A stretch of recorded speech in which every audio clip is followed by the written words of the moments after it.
Ayer fue otro día duro en los mercados, pero no para todos, porque mientras veíamos caer a Bitcoin, a Ethereum, a las altcoins, al Russell 2000, al riesgo en general, el SP500 y el Nasdaq van a su rollo y marcando máximos históricos. La amplitud del mercado está fatal, pero esta es la nueva normalidad y hay que adaptarse. Y hoy analizaremos todo esto y veremos en qué situación nos encontramos y qué podemos esperar para el corto plazo. ¡Vamos al lío!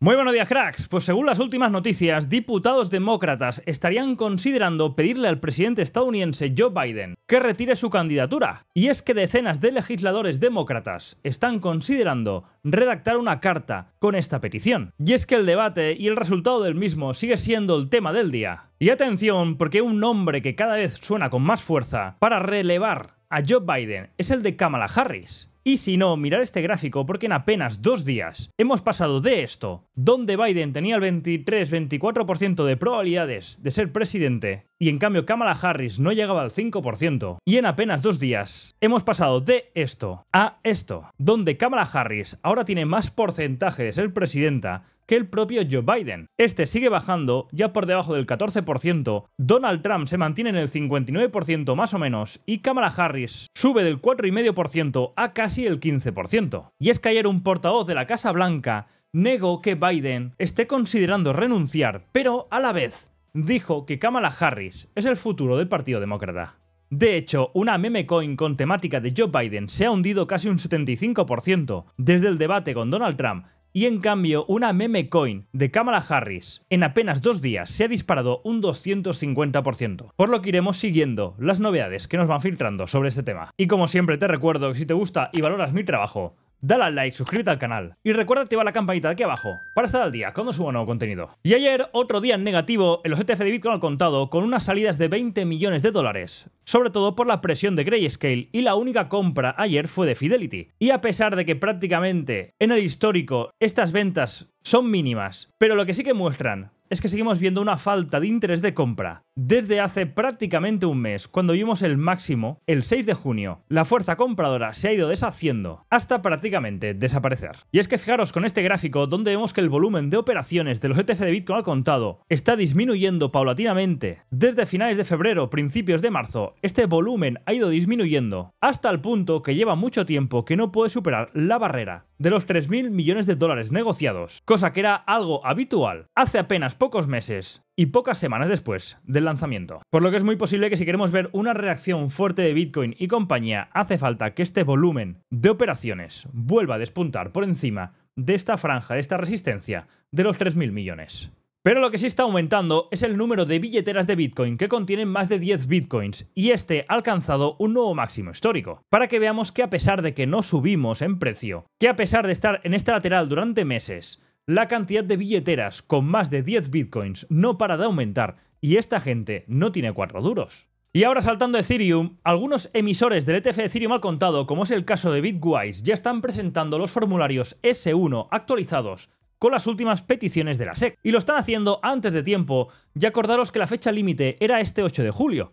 Y debido a esto, a este adelanto de esta devolución de documentos, analistas de Bloomberg adelantan que los ETF de Ethereum podrían salir a cotizar a finales de la semana que viene, o como muy tardar, la semana del 15 de julio. Y Lido Finance, que es la plataforma de staking líquido de Ethereum, ha experimentado un incremento de aproximadamente 100.000 Ethereums en staking entre el 24 de junio y el 1 de julio. Y todo esto coincide mientras estamos en este proceso de escrutinio por parte de la SEC. Recordar que la SEC clasificó a Lido y a sus planes de staking como valores en su demanda contra Consensus. Pues parece que mientras unos meten foot con sus investigaciones, algunos peces gordos siguen metiendo Ethereum en la plataforma, la cual ya ha alcanzado la cifra de 33.500 millones de dólares en Ethereum estaqueado. Y ahora pasando a Base, la red de Coinbase, esta registró 19,48 millones de ganancias on-chain durante el segundo trimestre de este año. Uniswap registra más de 4 millones de intercambios en L2 en el mes de junio, que es casi el doble del máximo histórico anterior. Para que pongamos todo esto en contexto, que a pesar de las caídas del mercado, en la fontanería, en este caso de las cripto, sigue habiendo movimiento y bastante. Y lo que también se está disparando en redes sociales son las menciones a buy the dip, a comprar todas estas caídas. Y es que según la firma de investigación en criptomonedas Santiment, las menciones a buy the dip en Reddit, Twitter, 4chain y Bitcoin Talk se han duplicado en los últimos 2 días mientras Bitcoin está cayendo, a mínimos que no veíamos desde el mes de mayo. Y a pesar de que la opinión está dividida, sigue ganando la postura de que hay que comprar en estas caídas. Y ahora pasando a la economía, ayer fue un día cargado de datos macro. Empezamos por el dato general de ISM de servicios, que cae a su nivel más bajo en 4 años, apareciendo en 48,8 cuando se esperaba un 52,6 y veníamos de un 53,8. Es una caída bastante importante. Fue un dato muy por debajo de lo esperado y entrando en esa zona de contracción económica, que es buena noticia por lo que respecta a menos riesgo de inflación, pero a nivel económico no es muy buena noticia, por lo que el dato de ISM se contrae por segunda vez en 3 meses, lo que está generando inquietudes sobre el estado real de la economía, que parece que poco a poco se va desacelerando. Y ayer también fue un día de doble dato de empleo en Estados Unidos. Primero comentamos el dato de empleo privado ADP, que aparece por debajo de lo esperado el mes de junio, dato débil mostrando 150.000 cuando se esperaba 163.000, y es el menor dato de ADP desde el mes de enero. Y luego fue el turno del dato semanal de empleo, que suele darse los jueves, pero hoy, al ser festivo, este dato se dio ayer miércoles, y el dato aparece ligeramente por encima del dato anterior y por encima de lo esperado, y esta cifra aumenta por 9ª semana consecutiva, y a pesar de estar aún en niveles que no son preocupantes, esto empieza a mostrar una tendencia. Y es que con estos malos datos económicos, cuidado no tengamos alguna sorpresa y que viéramos alguna bajada de tipos antes de tiempo o más bajadas de tipos de las 2 o una bajada de tipos que se esperan. Y es que con los datos de ayer están aumentando la probabilidad de recorte de tipos en el mes de julio, a pesar de que sigue estando por debajo del 10%, y como no, la que sí también está aumentando es la probabilidad de bajada de tipos en el mes de septiembre, que ya está cerca de un 75%. Ahora pasando a Europa, ayer también fue un día de batería de datos de PMI y por lo general fueron buenos datos en Europa, que junto con la relajación de las tensiones estos últimos días en Francia, los bonos franceses están recuperando y todo esto dio tranquilidad a las bolsas europeas en el día de ayer y un fuerte empuje al euro, que precisamente repasaremos en la sección de análisis técnico. Y atención porque uno de los mayores bajistas de Wall Street, el señor Marko Kolanovic, anuncia que deja JP Morgan. Se desconocen los motivos, pero que sepamos, seguía con su tesis de que el SP500 acabaría el año con caídas cercanas al 25%. Y ahora pasando a las acciones, empezamos por Ford, que ayer estaba prácticamente plano, a pesar de informar que las ventas totales de vehículos del segundo trimestre aumentaron un 1% interanual y las ventas de vehículos eléctricos en este también segundo trimestre aumentan un 61%. Ahora pasando a Vodafone, que subía ligeramente un 0,5%, después de anunciar un acuerdo con Virgin Media para compartir la red de telecomunicaciones de cara a largo plazo. Ahora pasamos a Amazon, que bajaba un 1,21%, después de conocerse que Jeff Bezos, después de hacer máximos históricos, revela nuevos planes para vender, para sacarse de encima 25 millones de acciones adicionales de la compañía Amazon. Y por último, pasando a Tesla, que logra otro máximo y que está en modo cohete, rompiendo y confirmando la rotura de directriz bajista. Y atención con Tesla, porque ya os he comentado algunas veces que entre estos 7 magníficos parece que el capital va rotando entre ellos. Y ahora el foco, después de estos últimos días en Amazon, ahora está en Tesla. Y posiblemente después pase a otro. Y parece que el capital se va moviendo dentro de estas 7 compañías. Y como siempre comentarte que yo para operar todos estos mercados utilizo el broker de Quanfury, que por aquí abajo te dejo el código QR para descargar la aplicación, ya que si te das de alta con el código JOHN y fondeas la cuenta, recibirás una recompensa, aparte de apoyar al canal. Y ahora pasamos a ver cómo está este sentimiento de miedo codicia mercado tradicional, que está en 44, vuelve a estar rozando la zona de miedo cuando los índices están marcando máximos históricos. Esto es lo que ya comenté en alguna charla, de que hemos pasado de tener miedo por FOMO, de perdernos todas las grandes subidas, a miedo que puede ser de que la gente tenga de quedarse atrapado en algunos activos que están subiendo mucho y puede que para final de mes de julio empecemos a ver ciertas correcciones y la gente puede tener este miedo de quedarse atrapada, o que también esté reflejando la realidad de que están subiendo un puñado muy pequeño de acciones y el resto está más bien plano o cayendo. Ahora pasando a criptomonedas, que volvemos a la zona otra vez de miedo, en la zona de 44, muy parecido al mercado tradicional. Y para el jueves, nada que comentar porque es festivo en Estados Unidos, es el día de la independencia y a nivel macro no hay absolutamente nada a destacar que tenga peso. Y ahora pasando a los mercados, ayer tuvimos malos datos económicos que castigaron con fuerza al dólar, porque vemos una economía en Estados Unidos que se está desacelerando, pero no parece lo suficientemente contundente estos datos económicos como para tumbar a las acciones, o por lo menos para tumbar a las 4 de siempre. Porque de nuevo ayer vimos otro día más de máximos históricos, tanto en el Nasdaq como en el S&P 500. Segundo día consecutivos de máximos históricos en el S&P 500 y tercer día consecutivo de máximos históricos en el Nasdaq, por lo que el mes de julio está empezando bien. Y si no, mirad este gráfico que tengo por aquí, donde podemos ver que quizás el efecto estacional tenga algo que ver. Y es que aquí podemos ver cómo los primeros 10 días hábiles del mes de julio son el periodo estacionalmente más alcista de todo el año desde 1928. Este es un gran punto positivo, pero como punto negativo, otro día que os traigo otra noticia del peligro que estamos viendo en los mercados de subir con una amplitud tan mala, a pesar de que ayer tampoco fue tan mal día para el Russell 2000. Pero es que mirad este gráfico, donde podemos ver que la última vez que la amplitud estuvo horrorosa en comparación con el S&P 500 fue en la crisis del 2008, justo en la quiebra del banco de Lehman Brothers. Y ya estamos justamente en esos niveles. Y cuando crasheó todo, gracias a esa limpieza, los mercados, o concretamente la amplitud, pudo recuperarse en comparación con los grandes índices. Pues ahora mismo esa divergencia entre las pequeñas y medianas y las grandes está en niveles que no veíamos desde 2008.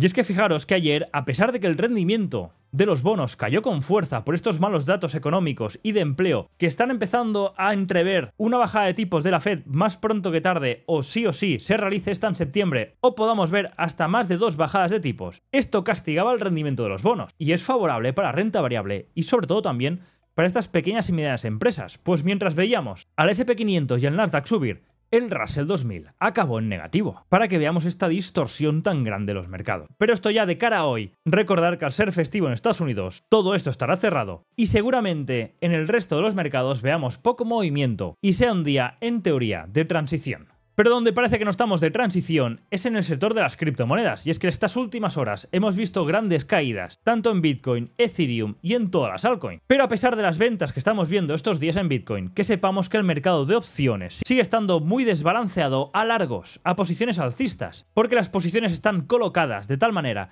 que sigue el sentimiento más positivo que negativo de que veremos un repunte de cara a final de año. Las órdenes concretamente que están colocadas en opciones de compra son en niveles de 100 y 120 mil dólares en Bitcoin para finales de año, por lo que esta presión o este sentimiento sigue siendo bastante alcista a pesar de las caídas. Ya pasando a nivel de los gráficos, estamos viendo que otra vez el precio vuelve a tantear la parte del soporte, tal como comento en la miniatura, tiembla el soporte de los 56.000 porque el precio vuelve a acercarse a la parte baja. Y es que si miramos fríamente a nivel macro, podemos ver que desde que el precio hizo máximos en la zona 74.000, ha ido marcando máximos decrecientes y mínimos decrecientes. Y de momento, a falta de alguna estructura interna, que parecía que sí que confirmaba al romper la zona 67.000, esta la logró aguantar, pero limpió por un pip la parte alta de los 72.000, y no logró aguantar y volvió a perder el soporte y toda la estructura previa. Y esto es señal de alarma, porque está confirmando que esta zona no es suficientemente fuerte como para romper máximos de la zona de los 74.000 y podría confirmar estos máximos decrecientes, mínimos decrecientes, y que podamos ver un máximo por debajo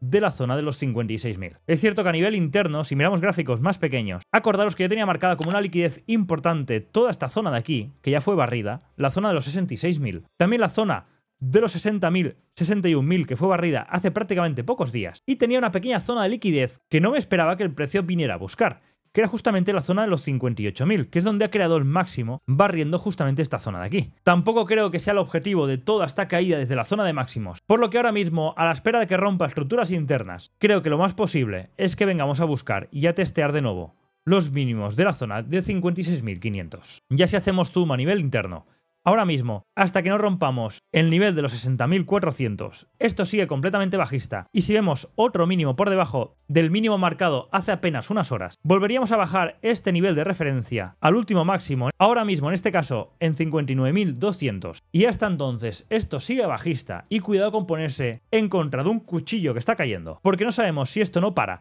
hasta que llega a la zona de los 52.000. Por lo que respecta a Ethereum, parecía mentira, y ya lo comentamos en estos niveles de aquí, en la zona de 3.400, que Ethereum estaba bastante más fuerte que Bitcoin, y de hecho está aguantando mejor las zonas intermedias, pero sigue deshaciéndose poco a poco, desde los máximos tocados en la zona de 4.000, y ya está rozando los 3.100, que fue la zona de inicio, cuando empezaron todas las noticias de aprobación de los ETF de Ethereum al contado. Cuando la SEC comunicó que estos iban a ser aprobados, o empezaba el rumor fuerte de que la aprobación era inminente, el precio explotó de los 3.000, 3.100 hasta los 4.000, prácticamente del tirón. Pues esto ya se parece más a un compra con el rumor y vende con la noticia, porque una vez que estos fueron aprobados, a pesar de que aún no han salido a cotizar, el precio prácticamente ya se ha destruido, ya ha deshecho todo este recorrido y estamos prácticamente en el punto inicial. Por lo que es muy posible que cuando salgan a cotizar el precio ya esté en el punto inicial de cuando apareció la noticia de la aprobación de estos ETF. A nivel interno, puedo comentar y un dibujo muy similar al que estamos viendo en Bitcoin, y es que el precio de lograr los máximos empezó a romper estructuras y desde entonces prácticamente no ha mirado atrás, dejando mucha liquidez pendiente en la parte de arriba, que tarde o temprano tiene que venir a mitigar, y la poca vez que ha intentado romper alguna estructura lo ha ejecutado más como limpieza que no como rotura y consolidación. Por lo que ahora mismo seguimos viendo la referencia, perdiendo los mínimos, de venir a buscar la zona de 3100, que es el bloque inicial de todo el empuje por el efecto de los ETF. Y a nivel más micro, al igual que Bitcoin, estaré pendiente hasta que no me rompa alguna estructura interna. Y en este caso, ahora mismo esta estructura está en 3300. Y necesitamos este cambio de estructura para empezar a replantear cambio de estructura de cara al corto medio plazo. Y ahora mismo, al igual que Bitcoin, esto en el corto plazo está bajista y hay que esperar alguna reacción antes de poder replantear objetivos más altos. Por lo que respecta al Total 2, excluyendo Bitcoin, o al Total 3, excluyendo Ethereum y Bitcoin, acordaos cuando hablábamos hace 2 semanas que el hecho de estar perdiendo toda esta zona de aquí intermedia, que era un rango que había funcionado muy bien como soporte y resistencia en el pasado, era mala noticia para las altcoins y que era necesario que cerráramos por encima, que esta vela recuperara y cerrara por encima para mantener este suelo en la zona de 600 billions. Finalmente no pudo ser así. La vela cerró por debajo y la semana pasada, a pesar de esta pequeña recuperación, esto fue más un retesteo, un pullback, y ahora vemos que está volviendo a caer. Por lo que atención, porque si seguimos viendo cómo se va destruyendo este market cap de las altcoins, podríamos ver aún más caídas de las que ya hemos visto. Y es que a nivel estructural, este Total 3 tiene toda la pinta de querer venir a visitar la parte baja de los 500 billions. Ya hablamos de una pérdida de 100 billions en prácticamente una semana. A nivel de altcoins, haré una mezcla entre las que me habéis pedido y algunas que tengo pendientes de revisar por los últimos movimientos que han realizado. Empezaré por Cardano, que veíamos cómo perdía directriz alcista este triángulo, y una vez perdido, el precio ha retesteado todo este bloque que es de resistencia, y una vez perdido, está haciendo pullback, por lo que en principio no pinta bien, porque todo apunta a que veamos atacar la zona de 0.36. Y atención que tenemos esta parte macro en 0.26, 0.28 como punto donde debería frenar el precio y sería muy buen punto de acumulación, porque fijaros que en gráfico más macro es justamente toda la directriz rota de todo el bear market de 2022 y parte de 2023 que rompimos a finales de 2023 y desde entonces no hemos vuelto a retestear, pero sí que al perder estructuras internas bastante importantes, es muy posible que esta zona de 0.26, 0.30 funcione como soporte y podría ser un muy buen punto de construcción de posición de cara al medio largo plazo. Ahora pasamos a ICP. Quería comentar primero que Naciones Unidas e ICP lanzan un proyecto de credenciales digitales en Camboya. Y a nivel de precios, un dibujo similar al que también estamos viendo en Cardano. Y es que fijaros que a nivel macro estamos por debajo de toda esta franja, que es el bull market de 2022, que aún no hemos logrado romper. Y parecía que todo empezaba a despuntar para finales de 2023. Y estamos volviendo a la base de la ineficiencia en la zona de 6. Por lo que a nivel intradiario me fijaré mucho cuando lleguemos a esta zona y a partir de ahí empezar a ver alguna reacción de rotura de estructura interna para plantear, una vez rotura estructural y directriz, niveles para crear y confeccionar esta posición de cara al medio largo plazo. Hasta entonces, estos activos están cayendo y cuidado con entrar en plena caída. Lo mismo para Netmind, que estamos volviendo a retestear los mínimos y es muy posible que vengamos a romper toda esta base que habíamos creado en el mes de mayo, con los mínimos en la zona de 5, la cifra redonda. Y estamos prácticamente ahí. Y hasta que no rompamos ninguna estructura interna, esto sigue bajista, a pesar de que estamos en el bloque donde construir una posición de cara al medio largo plazo tampoco es mala idea. Ahora pasamos a revisar Solana. Aquí también, a pesar de que habíamos roto estructura interna, rápidamente con estas últimas caídas estamos limpiando la parte baja, llegando a rebalancear justo el bloque de la zona de 130-140. Y es cierto que Solana con su propia narrativa de meme coins y compañía, puede ser que tenga cierto movimiento que se desajuste respecto a lo que está haciendo al mercado. Por lo que aquí sí que ahora podría ser un buen punto de entrada y de construcción de posición de cara a querer venir a atacar la zona de 200. Pero que sepamos que si todo el mercado sigue derrumbándose, a pesar de tener una narrativa propia bastante fuerte, no descartemos venir a buscar niveles inferiores en la zona de 110-100. Caso similar para AVAX, que también habíamos roto estructuras internas y parecía que empezaba a entrar momentum y cambio estructural, y justamente ahora estamos retesteando en la parte inicial del bloque de 25-26. También por alguna narrativa puntual de AVAX, por ese posible ETF que de Solana puede acabar también en AVAX. Podría dar ese empuje añadido que hiciera esa divergencia con la reacción que está haciendo ahora mismo todo el mercado cripto. Pero en caso de seguir cayendo, vigilaría de cerca la zona de 22 como interesante punto de construcción. En el caso de Nier,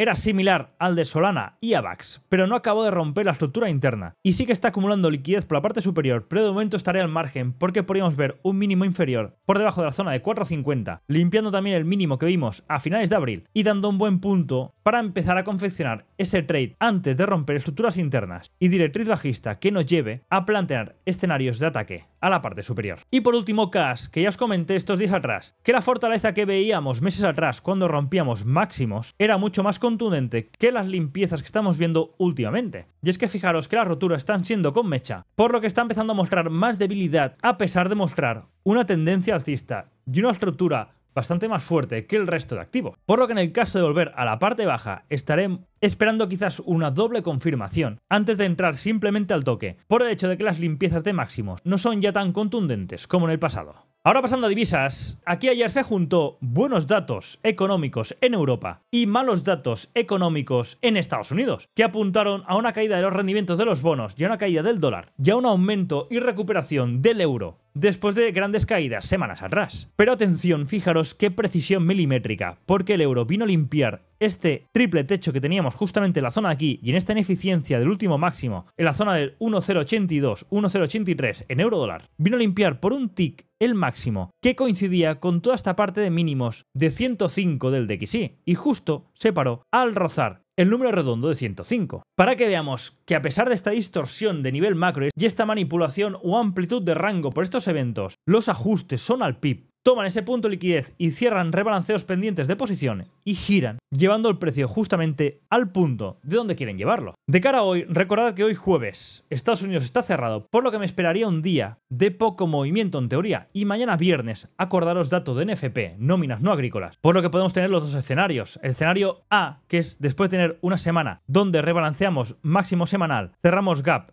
y empujamos. Es muy posible que el viernes tengamos que venir a rebalancear y a cerrar cercano por la zona del Open semanal. Pero como tengamos unas nóminas no agrícolas más malas, junto con los datos malos de empleo de ayer, es posible que el dólar siga cayendo a buscar la parte baja del 104,30. Por lo que es NFP, que es el típico día que antaño era el día que había que controlar, y por ello estos dos escenarios siguen estando vigentes. Sin olvidarnos que el domingo hay la segunda vuelta de las elecciones francesas, que si viéramos una hoja y una mejora de datos del bloque de la derecha, esto también podría hacer girarlo todo y el lunes aparecer con un gap, en lugar de para arriba como este el domingo, para abajo. Y por último, commodities, buena reacción del oro y la plata, porque estos malos datos económicos están acercando que los bancos centrales tengan que hacer reducciones de tipos de interés, y esto está dejando que estos activos que protegen contra este mal hacer de los bancos centrales, contra esta inflación galopante, estén recuperando posiciones. De momento sigo a la espera de ver que este nivel de 2.380, 2.400 del oro siga aguantando, y todo lo que sea estar por debajo sigue mostrándome que el escenario bajista de venir a limpiar la parte baja sigue estando presente, y esto podría coger fuerza con un dato NFP más contundente, lo esperado, más fuerte, que podría llevar una recuperación del dólar, también una recuperación de los rendimientos y una caída en las commodities. Si en cambio el NFP aparece débil, entonces sí, podríamos dar por finalizado seguramente ciertos movimientos bajistas en las commodities y vuelta posiblemente a atacar los máximos que vimos hace unas semanas. Y seguiremos monitorizando el petróleo que está justamente en la zona del bloque de 83-84. Perfecto, con esto cerramos el vídeo por hoy. Hoy estaremos pendientes de dos eventos. Como no, el festivo en Estados Unidos seguramente marque mucho la evolución y el hacer de los mercados hoy, de los que quedan abiertos. Seguramente el rango de movimiento sea más bien justo porque el faro de Estados Unidos está cerrado y hasta mañana que no abran. No tendremos una referencia clara, pero donde sí habrá que estar pendientes es en si seguimos viendo caídas en el sector de las criptomonedas, a dónde nos llevan estas caídas, cómo reaccionan y si vemos alguna entrada de momentum que nos haga pensar que quizá estamos haciendo suelo o que esto simplemente simplemente alguna pausa para seguir cayendo, para ir reajustando escenarios de cara al corto o medio plazo. Ahora sí, que vaya muy bien el día, cuidado que seremos mañana, hasta luego.